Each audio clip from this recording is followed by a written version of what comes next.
Here's a colourful description for you. Some shareholders have been hit in the arse by a JobKeeper rainbow. Sounds kind of painful, but when the rainbow's filled with cash, it's not so bad. For the shareholders, that is. Well, JobKeeper was meant to keep battlers in jobs, not to have money flowing to billionaires, shareholders who could buy their next yacht. But flowing it is. A new report has found of the 66 ASX top 300 companies which claimed JobKeeper last year, 58 were still making money.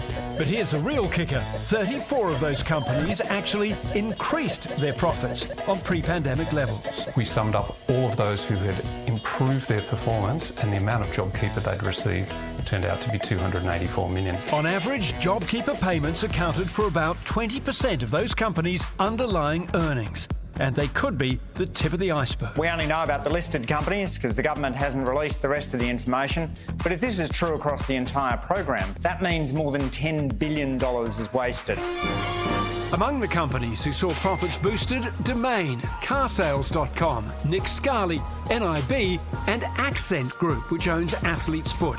Pressure is building on them to join others in handing back the handout. It's too late. They can do with it whatever they like. They can snort it up their nose if they want to. The money's already come in and gone out. Consumers today, they want ethical companies to deal with. And we know when companies don't behave ethically, it comes back to bite them in the you-know-what. For a government notoriously tough on welfare, if you have a go in this country, you'll get a go. The PM remains remarkably relaxed about the waste. I mean, I would rather have profitable companies than non-profitable companies. A profitable company is putting people in work. A profitable company is putting investment into the economy. Most economists would say that trickle-down economics does not work. We have seen bonuses to shareholders in dividend payments. We've seen bonuses to executives paid. We haven't seen higher wages growth. We haven't seen investment. So I think it's very naive to say that that's where this money is going to end up. So, will the profit keeper rainbow hit our economy in the arse? Or do these companies just need a good kick up the bum? I do not understand that. I don't understand why the government would not be keen to recoup this money. And that they wouldn't be keen to give it back. But this is the Prime Minister, who as Treasurer, don't forget, came up with robo-debt.